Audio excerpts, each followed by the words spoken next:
합니다. 축복합니다.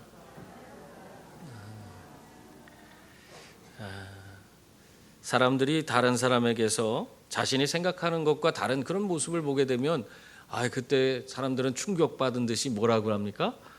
저 사람 겉과 속이 다르네. 그렇게 얘기하지 않습니까? 한마디로 내가 보던 그런 그의 외적인 그런 모습과는 전혀 다른 모습을 지니고 있다. 그렇게 이야기하는 것입니다. 그래서 사람들이요 겉으로 드러나는 그런 한 면만을 보고 판단하는 그런 것은 참 어떻게 보면은 많은 부분에서 우리가 오해를 불러일으킬 수 있다 하는 것입니다. 사람들이 그런데도 불구하고 한쪽 면만을 계속 바라보고 그것으로 모든 것을 판단하는 것을 뭐라고 합니까? 그것을 편견이라고 그래요. 여러분, 편견에 우리가 사로잡히게 되면요 바른 것을 보지 못합니다. 사리를 제대로 분별하지도 못하고 내게 주어진 것도 제대로 그걸 완수해내지도 못하게 됩니다. 뿐만 아니라 그 편견을 가진 사람으로 인해서 많은 사람들이요 상처를 입기도 하고 또는 공동체가 온전히 하나가 되는 그런 일에 방해를 받기도 하는 것입니다. 그래서 우리들은 성경에 뭐라고 하고 있어요? 우리들의 성경에 보면은 사람을 외모로 취하지 말라 그렇게 말하고 있습니다. 들어봤어요? 사람을 외모로 취하지 말라. 하나님은 중심을 보시느니라. 이런 말씀도 하시잖아요. 우리가 사람의 한 면만을 보고 판단하지 않고 그 사람의 전체를 볼 수 있는 그런 사람이 되라. 그렇게 말씀하고 있는 것입니다. 특히 우리 예수 믿는 사람들은요 그 사람을 볼 때에 그 사람의 전체를 바라볼 뿐만 아니라 그분 안에서 오늘도 살아 역사하시는 우리 주님을 찾을 수 있는 그분을 발견하고 그분을 바라볼 수 있는 그런 분들이 되셔야 합니다. 그럴 때 우리는 편견에서 벗어나서 제대로 된 그 사람을 알 수가 있고 또 그 사람 속에서 역사하시는 주님으로 말미암아 온전히 그와 하나 될 수 있는 그 길을 열어갈 수가 있는 것입니다. 두바이로 한 배우가 여행을 떠났습니다. 공연을 위한 여행을 떠났어요. 그래서 호텔에 숙박을 하면서 지내고 있었는데 그 호텔에서 자기는 나름대로 공연 준비를 한다고 여러 가지 부산하게 움직이고 있었어요. 그러던 어느 날 공연 관계자가 전화를 왔어요. 전화가 와갖고는 하는 소리가 기사, 차하고 기사를 보낼 테니까 그 차를 타고 공연장으로 오라는 겁니다. 그래서 자기는 부랴부랴 공연 도구를 챙겨갖고는 로비로 나아갔어요. 그래서 자기를 태우러 온 그런 기사가 누구인가 하고 로비를 둘러보고 있는데 저기 까무잡잡한 인도 분이 그 가운데 서갖고는 로비에서 이 사람 저 사람을 둘러보고 있는 거예요.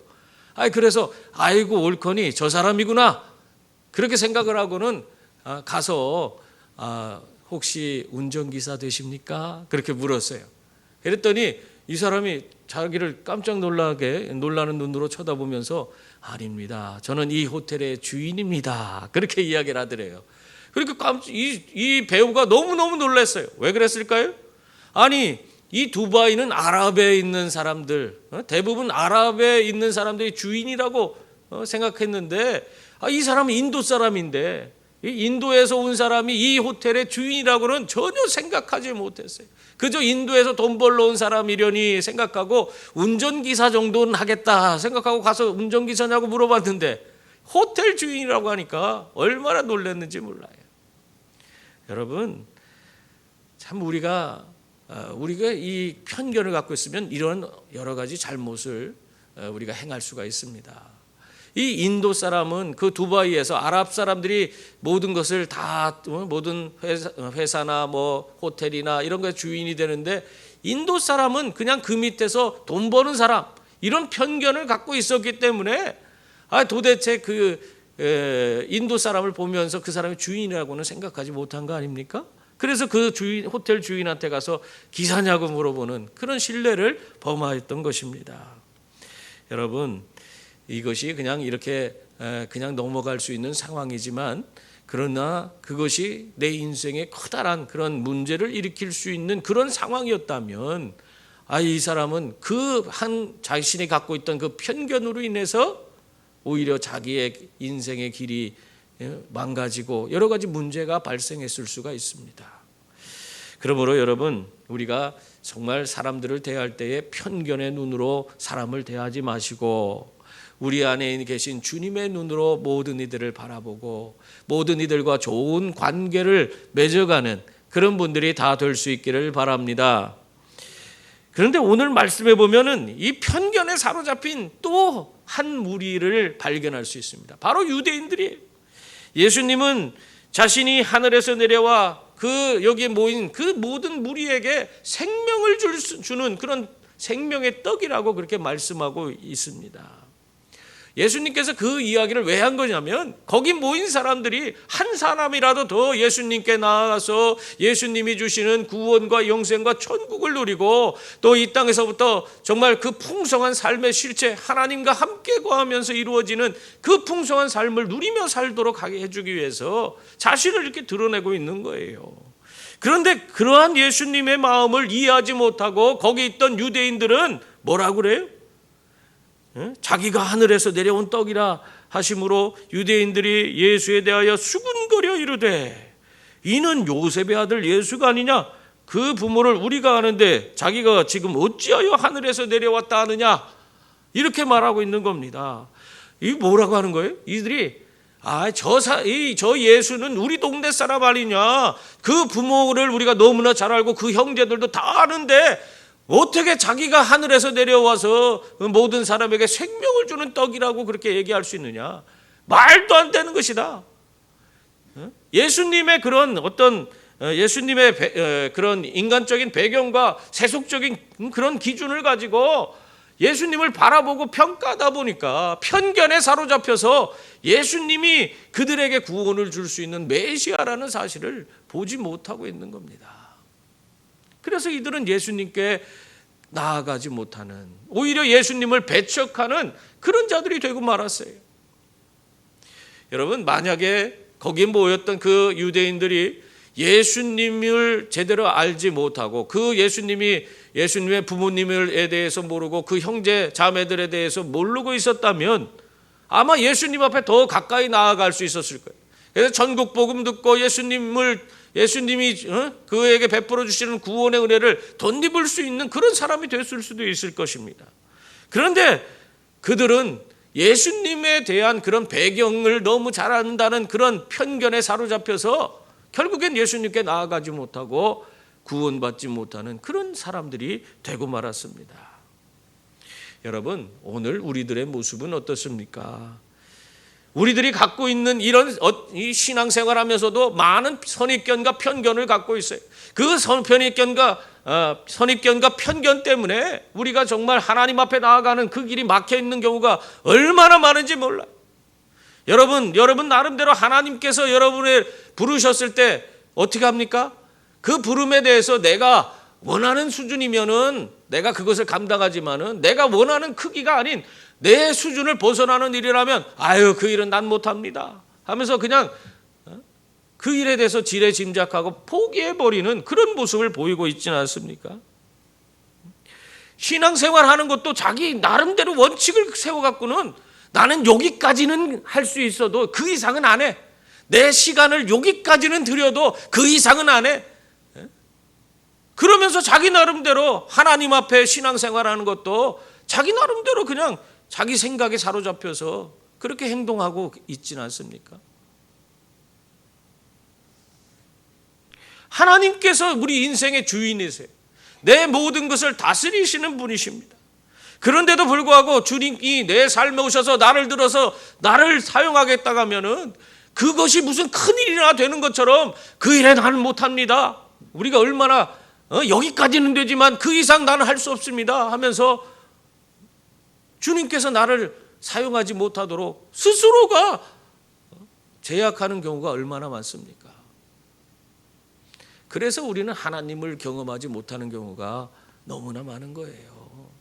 여러분, 하나님께서 오늘도 우리의 삶 속에서 살아 역사하시는 분이신 줄 믿습니다. 그분께서 여러분을 들어서 하나님의 그 위대한 일에 사용하고자 하지만 여러분 스스로가 나는 여기까지밖에 안 됩니다. 여기까지밖에 할 수 없습니다. 스스로가 정해놓은 그 기준에 의해서 예수님 앞에 쓰임받지를 못하는 거예요. 하나님이 하시겠다는데 내가 그것을 막아서고 있는 겁니다. 그것이 내 선입견과 편견이에요. 그렇게 하는 사람들은 결국 오늘 이 가버나움에서 예수님의 그 배경, 그의 일가 친척이고 그 형제 자매, 그 다 우리가 아는 사람들 아니냐? 그러면서 예수님 앞에 나아가지 못하고 오히려 예수님 배척하는 자들이 된 이 가버나움 사람들과 다를 바가 없는 그런 사람인 것입니다.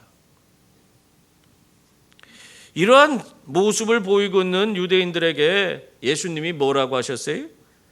오늘 말씀 보니까 너희는 서로 수군거리지 말라 그렇게 말하고 있어요. 이 수군거리지 말라는 거예요. 왜? 이 교회 안에서도 보면은 수군거리는 사람들로 말미암아 하나님의 일들이 서로 그냥 온전하지 않게 그것이 왜곡되어지고 제대로 진행이 안 되는 경우가 얼마나 많은지 몰라요. 자기들의 선입견과 자기들의 편견을 가지고 이곳저곳에서 수군거려 갖고는 결국 하나님의 일을 망치는 그런 일들을 하고 있는 그런 사람들이 너무나 많습니다. 예수님도 그걸 아는 거예요. 그래서 거기에서 예수님 배경을 가지고 이러쿵저러쿵 이야기하는 그 사람들에게 너희는 서로 수군거리지 마라. 결과적으로는 그 수군거리는 그 장소에 마귀가 틈타기 때문에 마귀가 틈타게 그렇게 하지 마라. 그 말씀하고 있는 거예요.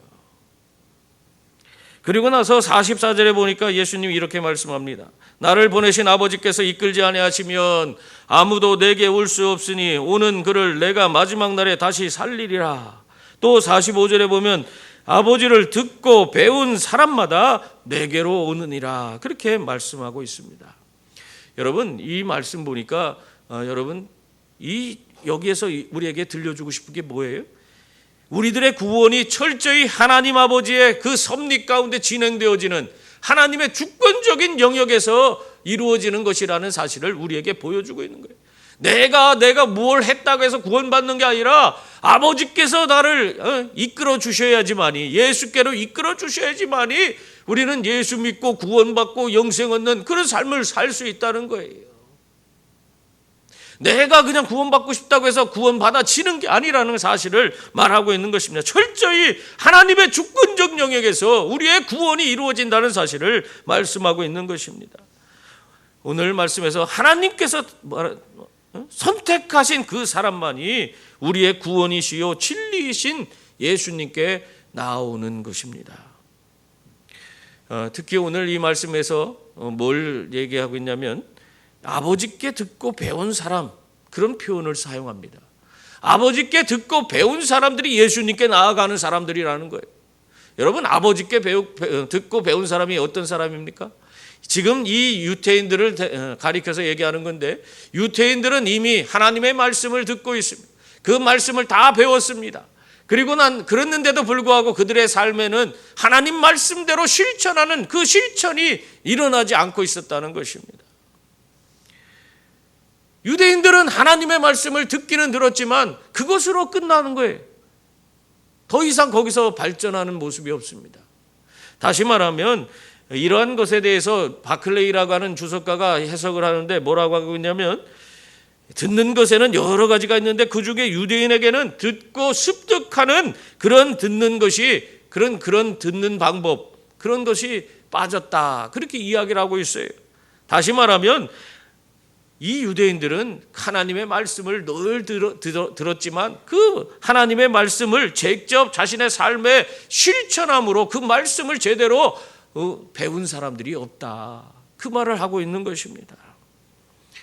오늘날 우리 한국교회에 정말 매스미디어가 발달하다 보니까 정말 말씀이 얼마나 홍수처럼 쏟아져 나오는지 몰라요.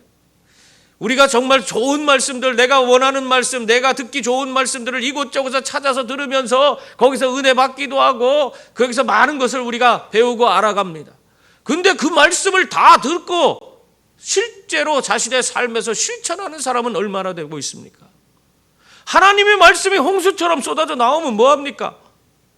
거기서 들려진 말씀 하나도 내가 실천하고 있지 않다면 그것은 온전한 것이 아니에요. 이 지금 여기 있는 가버나움에 있는 사람들에게 예수님이 말씀하신 것처럼 하나님 앞에 그들이 듣고 배워서 예수님께 나올 수 있는 그런 사람이 아니라는 거예요. 여러분, 오늘 우리들의 삶에 정말 하나님 말씀이 주어진다면 그것이 정말 한 말씀이라도 내가 듣고 그것을 실천하기 위해서 몸부림칠 수 있는 그런 분들이 될 수 있기를 바랍니다. 말씀이 실제적으로 내 삶 속에서 살아 역사하는 그런 분들이 될 때 바로 진리이신 예수님께로 그 사람이 이끌려 가는 겁니다. 셰익스피어가 자신의 작품이 영국으로 공연되는 그 극장을 찾아갔습니다. 극장에서 이 셰익스피어를 알아본 사람들이 막 거기에 다가왔어요. 그리고 나서 여기서 배우니 너무나 영광입니다. 그런데 정말 이 작품을 어떻게 썼는지 정말 대단하십니다. 막 칭찬을 하는 거예요. 그러다가 한 사람이 근데 궁금한 게 있는데요. 선생님의 작품으로 만들어진 이 영국을 보는 기분이 어떻습니까? 제가 보기에는 아무래도 원작인 그 글보다는 못하지 않습니까? 그렇게 이야기를 하는 거예요. 그러니까 이 셰익스피어가 그 이야기를 듣더니 이렇게 대답했다고 그래요. 그것은 제 작품을 잘 모르고 있기 때문에 그렇게 하시는 말씀입니다. 저는 모든 책을 극장에서 공연할 그런 대본으로 그 모든 작품을 썼습니다. 그래서 제 작품을 이해하려면은 극장에 오셔서 공연을 보셔야만이 제대로 내 작품을 이해할 수가 있습니다. 그렇게 이야기했다는 거예요. 여러분, 셰익스피어의 여러분이 작품을 글로 읽어보세요. 저도 셰익스피어의 그 여러 가지 대본을 읽었는데, 그 작품들을 읽었는데, 그거보다는 실제적으로 공연하는 공연장에서 보는 것과는 이게 차원이 다릅니다. 내가 글로서 이해하는 건 한 절반밖에 이해가 되지 않아요. 그러나 그것을 공연으로 볼 때는 거기에서 더 큰 그런 감동을 받을 수가 있는 것입니다. 여러분, 성경 말씀도 마찬가지예요. 성경 말씀도 우리의 지식을 충족하게 위한 그런 방법으로 쓰여진 것이 아니에요. 성경 말씀은 우리의 머리가 아닌 우리의 행동을 바꾸기 위해서 우리에게 주신 말씀입니다. 그러니까 성경 말씀을 우리가 머리로 잘 많이 알고 있다고 해서 그 사람이 온전해지는 것이 아니에요. 그 말씀을 내가 깨닫고 그 말씀대로 살아가는 사람, 그 사람이 바뀌고 변화되고 하나님의 위대한 일에 쓰임받는 거예요. 하나님은 성경을 우리에게 주실 때 그 성경대로 살라고, 그 말씀대로 실천하라고 우리에게 그 말씀을 주신 것이지, 하나님의 말씀을 그냥 머릿속에다만 채우라고 주신 것이 아닙니다. 그렇기 때문에 말씀 한마디라도 여러분 그 말씀 붙들고 실천해 나갈 수 있는 그런 분들이 다 될 수 있기를 바랍니다. 그래서 하나님 아버지께 듣고 배운 자가 돼서 말씀을 실천하는 자가 돼서 예수님께로 나아가시는 분들이 다 될 수 있기를 바랍니다. 이렇게 해서 예수님께 나온 자들은 어떻게 됩니까? 47절에서 51절까지 말씀을 보면 알 수가 있어요. 거기 우리 한번 같이 읽어볼까요? 진실로 진실로 너희에게 이르노니 믿는 자는 영생을 가졌나니 내가 곧 생명의 떡이니라. 너희 조상들은 광야에서 만나를 먹었어도 죽었거니와 이는 하늘에서 내려오는 떡이니 사람으로 하여금 먹고 죽지 아니하게 하는 것이니라. 나는 하늘에서 내려온 살아있는 떡이니 사람이 이 떡을 먹으면 영생하리라. 내가 줄 떡은 곧 세상의 생명을 위한 내 살이니라 하시니라. 아멘. 하나님께 듣고 배운 자, 하나님이 예수께로 보낸 자들은 예수님을 믿고 영생을 소유하게 되는 것이라고 말씀하고 있는 것입니다. 그런데 그것을 은유적인 표현으로 지금 이것을 우리에게 들려주고 있어요. 여기서 보면 의적인 표현으로 뭘 얘기하고 있어요? 생명의 떡이신 예수를 먹어야지, 그래야지 죽지 않고 영생한다, 그렇게 말씀하고 있는 것입니다. 우리가 세상에서 육신의 양식을 먹고, 육신의 양식인 음식을 먹고 어떻게 해요? 우리의 생명, 육체적 생명을 유지하며 살아가듯이 우리가 이 영적인 그런 생명을 유지하기 위해서는 이 생명의 떡이신 예수님을 먹어야 된다는 그 말씀을 하고 있어요. 육신의 양식을 먹고 육신의 그것을 가지고 사는 사람들은 결과적으로는 그것은 얼마 가지 않아서 그 육신의 양식만으로는 모든 사람들은 어떻게 돼요? 결국에는 죽을 수밖에 없습니다. 하늘에서 내린 만나를 먹고도 사람들은 다 죽었어요. 그러나 생명의 떡이신 예수 그리스도를 먹으면 영원히 살게 된다는 거예요. 왜냐하면 예수님이 주는 떡은 세상에 생명을 주는 떡이기 때문에 그러하다. 그렇게 성경은 말씀하고 있습니다. 여러분, 여기에서 표현되어 있는 생명의 떡이신 예수님의 살을 먹는다, 뭐 이런 표현을 하고 있는데, 이 먹는다는 것이 대체 무슨 의미입니까? 이 자꾸 우리가 예수님의 살을 먹고 뭐 그 피를 마신다, 뭐 그런 얘기를 하니까 예전에 오해를 산 적이 있어요. 로마 시대에는 우리 기독교가 사람을 잡아먹는 식인 종교라 그래갖고는 그것으로 핍박하고 많은 사람들을 죽인 그런 일들도 있습니다. 그러니까 이렇게 그 살을 먹고 살을 마신다, 피를 마신다 하는 것은 이런 오해를 불러일으키는 그런 내용입니다.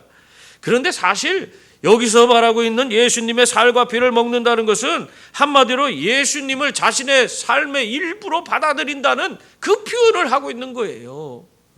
예수님을 내 삶에 모셔들여서 그분이 내 삶의 모든 것을 다스리도록 내 생명의 주인으로 내가 인정한다, 그 말씀을 하고 있는 것입니다. 예수님의 살과 피를 먹는다는 것은 그분을 모셔드리고 내 삶의 온전히 녹아지도록 나와 하나 되는 그것을 의미하는 겁니다. 그래서 어떻게 됩니까? 예수님을 우리가 영접하게 되면 우리 예수 그리스도께서 내 삶에 오셔서 나를 다스려 주시고 또 나는 그분 안에 있고 그분은 내 안에 있는 예수 그리스도와 신비적인 하나됨을 우리는 경험하며 살아가게 되는 것입니다. 지금 이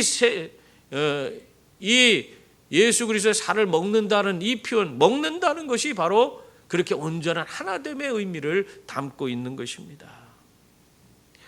여러분, 이렇게 온전히 하나됨에 대해서 갈라디아서 2장 20절에 보면 바울이 뭐라고 하고 있어요? 내가 그리스도와 함께 십자가에 못 박혔나니 그런즉 이제 내가 사는 것이 아니요 오직 내 안에 그리스도께서 사는 것이라. 이 표현이 그대로 되는 거예요. 여러분, 우리가 예수님을 내 삶에 모셔드려서 그분이 나와 온전히 하나 될 때에 우리는 이제 내가 사는 것이 아니고 내 안에 계신 주님께서 나를 통해 사는 그런 삶이 이루어지는 것입니다. 그럴 때 우리는 예수 안에 있는 그 영생의 그 선물을 우리가 소유할 수가 있게 되는 거예요. 여러분, 이렇게 예수님이 은유적으로 자신을 생명의 떡이라고 말씀하시고 이 떡을 먹어야 된다 그렇게 말씀하니까 사람들이 어떻게 했어요? 그 유대인들 사이에 막 다툼이 일어났다고 그렇게 성경은 말씀하고 있어요. 어떻게 사람이 자기 살을 주어서 먹게 하겠느냐, 자기 살을 우리에게 어떻게 주겠느냐, 그럼 자기들끼리 다툼이 났다는 거예요. 여러분, 예수님이 전하는 그 말씀을 유대인이 듣기는 들었어도 그것을 제대로 이해하지 못하고 있는 그 모습을 우리에게 보여주고 있습니다. 그들이 결과적으로는 예수님이 은유적으로 그것을 이야기하는데도 그것에 대한 참된 의미를 깨닫지 못하고 겨우 그들이 한다는 것이 뭡니까? 문자적으로 받아들이면서 그들이 이걸 지금 어떻게 해요? 문자적으로 받아들여서 결국 심각한 그런 오해를 불러일으키고 있는 것입니다. 여러분, 이런 모습이 어디에서 발견할 수 있습니까? 오늘날 이단의 모습 가운데서도 이런 모습들이 나타나는 거예요. 하나님의 말씀, 은유적인 그런 표현, 성경에 담고 있는 수많은 그런 담고 있는 의미는 그들이 이해하지 못하고 문자적으로 그냥 드러나는 그것만을 가지고 그냥 엉뚱하게 그것을 곡해해 갖고는 사람들을 현혹하고 사람들을 아주 지옥의 자식으로 만들어버리는 그런 일들을 해가고 있어요. 그런데도 불구하고 거기에 또 넘어가는 성도들이 있는 걸 보면 너무나 안타까워요. 그들은 그 말씀이 정말 이 예수 그리스도께서 하신 말씀이 뭔지를 모르고 오늘 이 유대인들이 그걸 문자적으로 보고 해석한 것처럼 성경에 있는 말씀들을 그냥 문자적으로 해석해서 엉뚱하게 그렇게 말하고 그것을 가지고 우리를 유혹하고 그렇게 참 말도 안 되는 그런 표현을 사용해서 사람들을 현혹하고 있는데 그것을 받아들이고 있는 사람들이 있다는 거예요. 정말 안타까운 그런 사실입니다. 그런 게 널려 있어요. 대전에 지금 대전에 이단들의 그런 본거지도 있고, 이 대전 근교에 그런 이단들의 아주 완전 왕국이 세워지고 있어요. 우리가 그런 가운데 있는 걸 보면 참 안타까운 거예요. 오늘 지금 내 자신도 하나님 말씀에 대해서 어떻게 내가 이 모든 것들을 받아들이고 있는지를 한번 자세히 볼 수 있기를 바랍니다. 우리들도 마찬가지일 수도 있어요. 우리들도 예수님을 우리들의 삶에 모시고 이 성령의 조명을 받고 그 말씀을 제대로 이해하지 못하고 살아간다면, 깨닫지 못하고 살아간다면 이 말씀들을 곡해해서 자기 나름대로 해석하고 자기가 필요한 대로 말씀을 끌어다가 사용하면서 살아가는 그런 사람들이 얼마나 많은지 몰라요.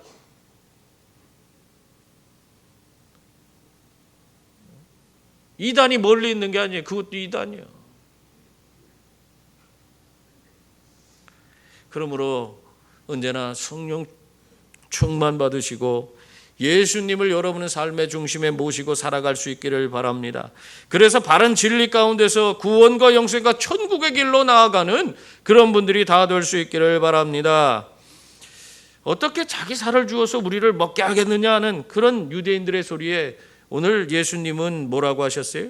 내가 진실로 이게 강조하는 표현이죠. 이렇게 강조하시면서 말씀하셨습니다. 무엇을 말씀했냐면 53절에서 55절까지의 말씀입니다. 거기 보면 예수께서 이르시되 내가 진실로 너희에게 이르노니 인자의 살을 먹지 아니하고 인자의 피를 마시지 아니하면 너희 속에 생명이 없느니라. 내 살을 먹고 내 피를 마시는 자는 영생을 가졌고 마지막 날에 내가 그를 다시 살리리니 내 살은 참된 양식이요 내 피는 참된 음료로다. 그렇게 말씀했어요. 한마디로 예수님을 내 삶의 일부로 온전히 받아들이지 않으면 너희 속에 생명이 없다는 거예요. 그러므로 나를 너희 일부로 받아들여서 내 안에 있는 생명을 취하는 그런 자가 되라는 겁니다. 그때 우리들은 영생을 얻게 되고 또 마지막 날에 구원받는 자들이 된다. 그 말씀을 하고 있습니다. 그래서 예수님은 지금 자신에게 가서 예수 그리스도의 우리 부활의 생명에 참여하는 그런 자들, 그래서 예수님의 살과 피에 참여해서 그것을 먹고 마시는 자, 그들에게는 참된 음료, 참된 양식, 그것이 바로 우리에게 구원과 영생과 천국을 준다. 그렇게 말씀하고 있는 것입니다. 그러므로 무엇보다 여러분, 먼저 생명의 떡이신 예수님께 온전히 나아가시고 그분을 여러분의 삶 속에 모셔드리는 그런 분들이 다 될 수 있기를 바랍니다. 예수님을 받아들여야 돼요. 사업에 실패한 사람이 투신 자살하려고 높은 빌딩에 올라가고 있었습니다. 근데 마침 거기에 목사님이 같이 타셨어요. 그래갖고 그 엘리베이터에 둘이 타고 올라가는데 이 목사님이 그 사람을 잘 보더니 대뜸 하는 소리가 형제님 구원 받으셨습니까? 그렇게 말했어요. 그러니까 이 지금 자기는 구원이고 뭐고 지금 저 꼭대기 올라가서 떨어져 죽으려고 그렇게 자살하려고 올라가고 있는데 이게 뭔 소린가?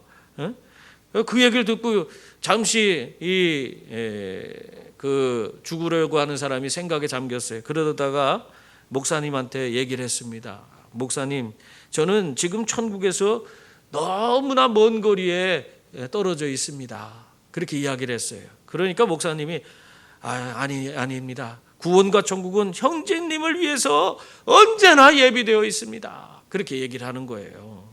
그러니까 이 남자가 하는 소리가 그렇다면 그 거리가 얼마나 됩니까? 그리고 무슨 노력을 해야지 우리가 구원받고 천국 갈 수 있습니까? 그렇게 물었어요. 그랬더니 목사님이 품속에서 성경을 꺼내면서 단지 한 걸음만 오시면 되겠습니다. 그렇게 이야기를 했대요. 한 걸음 와서 목사님이 이 성경을 펴서 거기 있는 말씀들을 들려주고 그 말씀대로 믿을 때에 구원 얻는다는 그 복음을 들려주고 그럴 때에 이 자살하던 사람의 마음이 녹아지고 거기서 그 복음의 말씀을 받아들여서 그 자리에 무릎 꿇고 거기서 예수님을 영접하는 그런 놀라운 일이 있었습니다. 여러분, 생명의 떡이신 예수님을 이 자살하던 사람이 받아들인 거예요. 자신의 삶에 모셔드린 거예요. 어떻게 됐을까요? 죽으려 가던 사람이 거기서 이젠 그 죽음의 길을 돌아서서 이제는 생명의 길, 영생의 길로 나아갔습니다. 구원받아서 이제는 이전과는 다른 그런 삶을 살아가는 그런 사람이 되었어요. 여러분, 예수 그리스도를 우리가 온전히 우리의 삶에 모셔드리면 그분의 생명의 역사가 우리의 삶을 지배하게 되고 우리의 삶의 모든 것을 새롭게 만들어주는 줄 믿습니다. 그래서 우리는 예수님을 내 삶에 모셔드리는 것이 가장 중요한 거예요. 또한 우리들이 주님의 살과 피를 마시면 주님께서 어떻게 하시겠다고 말씀하셨습니까? 55절, 56절, 57절 말씀 보세요. 거기 보면은 내 살을 먹고 내 피를 마시는 자는 내 안에 거하고 나도 그 안에 거하나니 살아계신 아버지께서 나를 보내심에 내가 아버지로 말미암아 사는 것 같이 나를 먹는 그 사람도 나로 말미암아 살리라. 그렇게 말씀하고 있습니다. 이 말씀은 이 주님의 살과 피를 먹으면 그 사람은 어떻게 된다는 거예요? 주님 안에 거하게 되고 주님도 그의 안에 거하게 된다 하는 것입니다.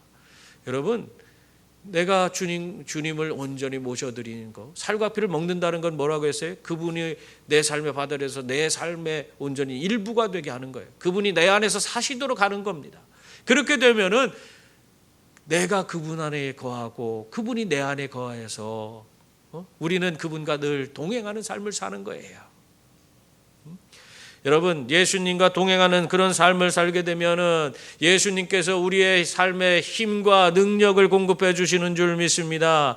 그래서 내가 정말 스스로가 애쓰지 않고 노력하지 않아도 내 삶에 주렁주렁 아름다운 열매가 맺히도록 그렇게 만들어 주시는 것입니다.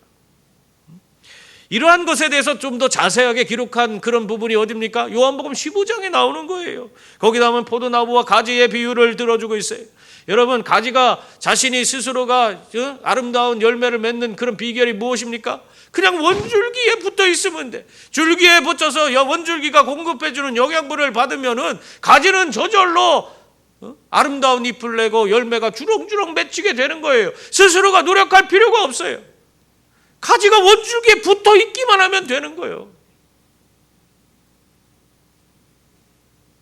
그러므로 예수님을 내 삶에 모셔드리고 내가 그분 안에 있고 그분 안에 내 안에 그분이 계신 그 사람은 더 이상 근심, 걱정, 염려가 없습니다.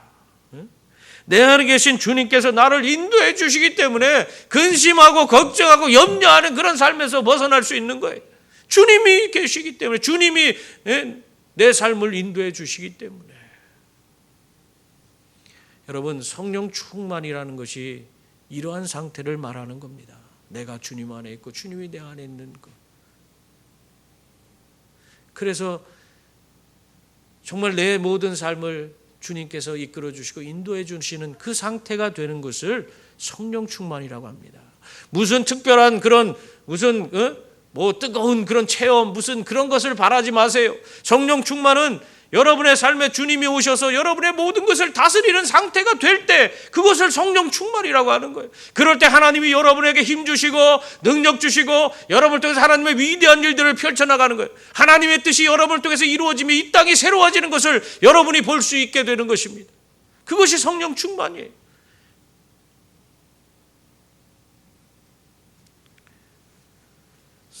사랑하는 성도님들, 그러므로 생명의 떡을 기쁨으로 취하는 그런 분들이 다 될 수 있기를 바랍니다. 58절 말씀 보면 이것은 하늘에서 내려온 떡이니 조상들이 먹고도 죽은 그것과 같지 아니하여 이 떡을 먹는 자는 영원히 살리라, 그렇게 말씀하셨습니다. 생명의 떡을 먹으며 예수님과 온전히 하나 되어 주님의 뜻을 펼쳐가는 분들이 다 될 수 있기를 바랍니다. 그래서 이 땅에서부터 구원과 영생과 천국을 누리시고 세상을 이기시고 세상을 바꾸고 변화시키는 주역으로 살아가시는 저와 여러분이 다 될 수 있기를 주님의 이름으로 축원합니다. 기도하겠습니다.